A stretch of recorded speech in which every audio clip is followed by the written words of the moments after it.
Evan Rogers, and I'm here because I have an accessory navicular in both my feet. I came to Barbour because Stuart Sink, we figured out that he came here, and I golf with him sometimes, and we trusted this place a lot. This is a young boy, he's 11 years old, and he's a really good golfer. And he's been having pain on the inside of his foot that's been going on for a really long time. We're going to go in and remove these little pieces of bone on the inside of the foot called an accessory navicular. His foot is pointing down this way, the heel is up here, and my pointer is right on this little bone right there is an accessory navicular. You can almost see it's got kind of an abnormal joint to connect it to this bone called the navicular. So this thing is just causing him a lot of trouble. We're just going to go in and remove it. This is going to be like kind of taking a pebble out of the shoe, and once he recovers, his pain should resolve. And we're just going to expose this bone.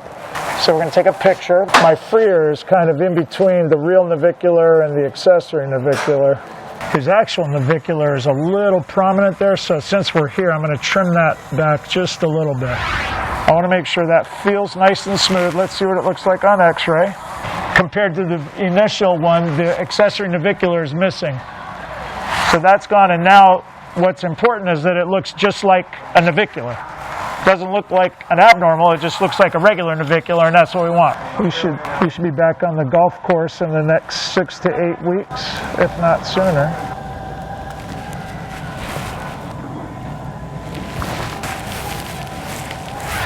Picture.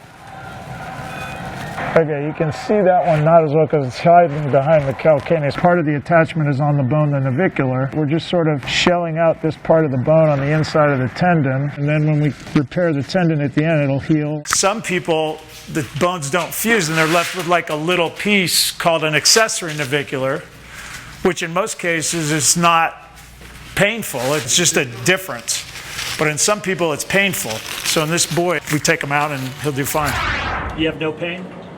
Okay, perfect. We just went out and excised both of them on both sides through tiny little incisions that we closed with a nice little plastic surgery closure. He's a real avid golfer, and he's very good at it. He was actually referred to us by a professional golfer that I know. And we're going to have this kid back out on the golf course shooting low scores in the next 6 to 8 weeks. See you next time at Barbour Orthopaedics.